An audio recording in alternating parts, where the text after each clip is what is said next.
Good morning students, this is Kalpana Singh on the stage RIDT YouTube channel पर आप सभी का एक बार फिर से हम स्वागत करते हैं। आप हमारे यूट्यूब चैनल पे लाइक, शेयर और सब्सक्राइब करिए, साथ ही में बेल आइकन को भी प्रेस करिएगा ताकि वीडियो की नोटिफिकेशन आपको मिलती रहे और आप हमारे वीडियो को देख सकें। ठीक है, तो चलिए अब हम आगे देखते हैं।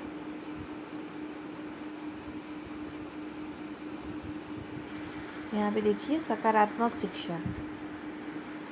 सकारात्मक शिक्षा, ठीक है, सकारात्मक शिक्षा को निश्चयात्मक शिक्षा भी कहा जाता है। तो इसमें देखिए, इसमें कुछ इस प्रकार की सच्चाइयाँ होती हैं, जैसे नैतिकता का पालन करना और असत्य न बोलो, अहिंसा का पालन करो, धर्म का मार्ग अपनाओ, पृथ्वी गोल है, पृथ्वी सूर्य के ओर चारों ओर चक्कर लगाती है। इस तरह से कुछ सच्ची घटनाएं या सच्चाई होती है जो कि सकारात्मक शिक्षा के अंतर्गत आती है। सकारात्मक शिक्षा के अंतर्गत शिक्षार्थी पूर्व निश्चित तथ्यों और आदर्शों को बिना किसी तर्क या अनुभव के स्वीकार करता है। इस प्रकार सकारात्मक शिक्षा में शिक्षक का स्थान अत्यंत महत्वपूर्ण होता है और बालक को स्वतंत्रता व अपने अनुभवों के साथ सीखने का अवसर नहीं मिल पाता है। यानी कि यहाँ पे किसका स्थान गौण होता है और किसका स्थान प्रधान होता है।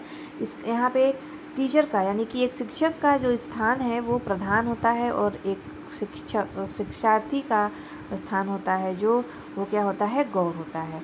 अतः हम कह सकते हैं कि सकारात्मक शिक्षा वह है जिसमें शिक्षक शिक्षार्थी के समक्ष पूर्व निश्चित उद्देश्यों व लक्ष्यों की पूर्ति के लिए कुछ आदर्श वाक्य प्रस्तुत कर उन्हें पालन करने की अपेक्षा करता है।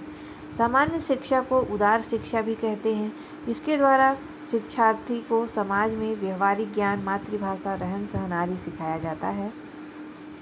सामान्य शिक्षा वह कहलाती है जो समुदाय में होने वाली परिवर्तनों के परिणाम के साथ समायोजन कराने में सहायक होती है। यह शिक्षा बालक को व्यवहारिक ज्ञान न देकर सभ्य नागरिक बना दी जाती है। अब आगे देखिए, सामान्य शिक्षा का मुख्य उद्देश्य केवल शिक्षार्थी की सामान्य बुद्धि को तीव्र करना होता है और न कि उन्हें किसी विशेष व्यवसाय के लिए तैयार करना। यानी कि जनरल नॉलेज क्या होता है, सिर्फ बुद्धि को तेज करना होता है, न कि उन्हें व्यवसाय के लिए तैयार करने के लिए होता है। अब हम आगे देखते हैं विशिष्ट शिक्षा। ठीक है, तो विशिष्ट शिक्षा को व्यावसायिक शिक्षा भी कहते हैं क्योंकि विशिष्ट शिक्षा का उद्देश्य बालक को किसी विशेष व्यवसाय के लिए तैयार करना होता है। तो विशिष्ट शिक्षा हमेशा किसी विषय विशेष को केंद्र में रखकर दी जाती है, जिसमें विद्यार्थी या शिक्षार्थी को किसी निश्चित कार्य या व्यवसाय विशेष के लिए तैयार किया जाता है। वास्तव में यह शिक्षा समाज में विशेषज्ञों को तैयार करती है। इस प्रकार हम कह सकते हैं कि विशिष्ट शिक्षा वह शिक्षा है जो किसी विशेष लक्ष्य को प्राप्त करने के लिए, अर्थात किसी निश्चित व्यवसाय को निश्चित कार्य के लिए बालक को प्रदान की जाती है। तो आगे देखिए, यहाँ पे विशिष्ट शिक्षा जो है जीवन के प्रत्येक क्षेत्र में विशेषज्ञों का निर्माण करती है और देश की आर्थिक उन्नति में सहायता करती है। और अगली देखिए, यहाँ पे विशिष्ट शिक्षा बालक में सृजनात्मक शक्ति का विकास करती है और समाज के प्रत्येक क्षेत्र में विशेषज्ञों का निर्माण करती है। शिक्षार्थी को डॉक्टर, वकील, इंजीनियर, अध्यापक आदि की शिक्षा प्रदान करना विशिष्ट शिक्षा का उदाहरण है। वास्तव में सामान्य और विशिष्ट दोनों ही प्रकार की शिक्षा की बालक जीवन को आवश्यकता होती है।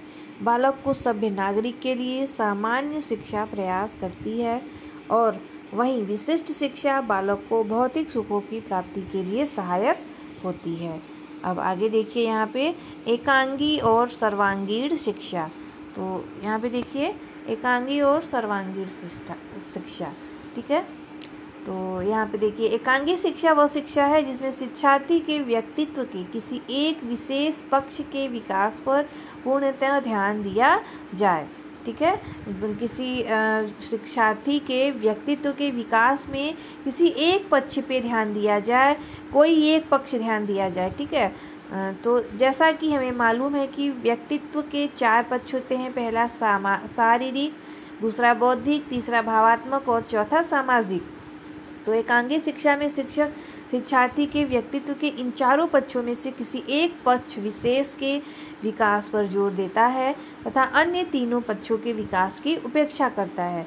यानी कि इन चारों व्यक्तित्व के 4 पक्ष हो गए, तो चारों पक्षों में से किसी एक पक्ष का विशेष ध्यान दिया जाएगा और तीनों की उपेक्षा की जाएगी।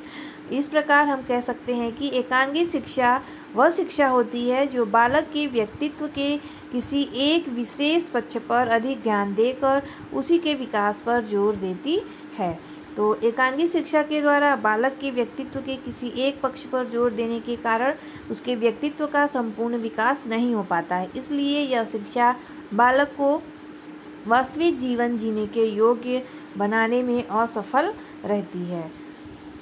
और एकांगी शिक्षा के द्वारा बालक के व्यक्तित्व के किसी एक पक्ष पर जोर देने के कारण उसके व्यक्तित्व का संपूर्ण विकास नहीं हो पाता है, इसलिए वास्तविक जीवन में वो असफल होते हैं। और आगे है हमारा सर्वांगीण शिक्षा क्या होती है। सर्वांगीण शिक्षा वह शिक्षा है जिसमें शिक्षार्थी के व्यक्तित्व के सभी यानी कि चारों पक्षों के हमारा शारीरिक,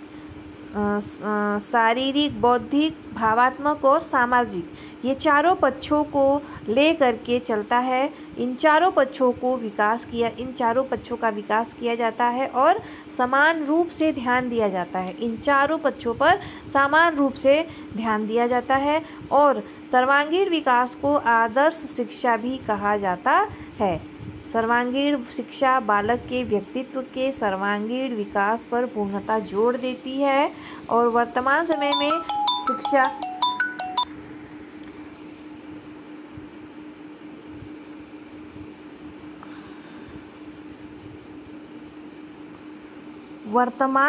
में शिक्षा